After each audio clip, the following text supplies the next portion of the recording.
These days, you hear a lot about predictive analytics. Give it just a few bits of information, computers can make all sorts of predictions about you. Everything from how you'll vote, to how much you might spend on a Hawaiian vacation package, to whether you'll get a job after graduation. But how do you know if the prediction is good, and if it's better than random chance? What if you have two competing models? How can you tell which one is better? There are some simple methods we use to determine how good any prediction tool is. Today, we'll take a look at two of these methods, a classification confusion matrix and the lift. Predictive analytics means we're using some variables to predict one other variable. We call the thing we want to predict our dependent variable or target variable.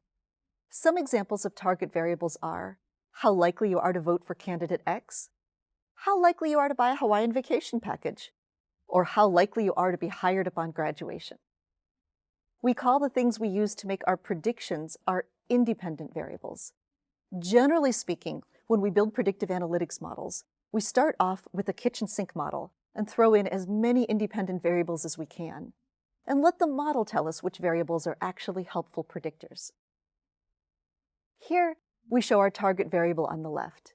In this case, it's the likelihood of being hired. On the right, we've got our independent variables lined up, the GPA, major, and university name. I'll walk you through our favorite predictive analytics example here, how likely a student is to be hired after graduation. For standard predictive analytics work, we follow this work plan. Start with the whole data set of answers. In this case, it involves our target variable, whether or not the student was hired. It also contains the relevant independent variable information. Here, we see our entire data set. For our first student, record ID number 1, we see she went to State U, majored in math, had a GPA of 3.2, had 4 letters of recommendation, and was hired after graduation. We randomly split our data set into a train and a test set. We often use 70% train, 30% test as the split. Here, you could see our first student was randomly assigned to the test data set, while students 2, 3, and 4 were put into our training set. We tuck our test data set away for safekeeping. Don't peek at it for a while. So now our data set looks like this. You could see it's comprised only of our trained students. Number 4, we build a predictive model using our trained data set. Our model functions a little bit like a black box. We put all our independent variables into it, and out pops a prediction of hired or not hired. We then remember our test data set. We take our model and put each row in our test data set into the little black box and write down what the prediction is. We already had the record ID, independent variables, and target variable, and we're only including those records in the test data set. Here, you could see we're adding one more column to our testing data set, which is the prediction our model made. For record ID number 1, the model predicted our student would be hired. For record ID number 6, it predicted the student would be not hired. Finally, we compare the actual results to what our model predicted. In this case, we could see we were correct for students 1 and 5, but not for student 6. This model is predicting correctly 2/3 of the time on our very limited data set here. Now we're in good shape to determine how well our model performed. There are 2 measures I'm covering today, a classification confusion matrix and the lift. Let's start with the classification confusion matrix. Sometimes this is also called an error matrix. How do we make one? We put the results of our test into a table and call it a matrix. Let's say we had 100 students in our test database, and our full results look like this. On the left, we have our actual results. On the top, we have our predictions.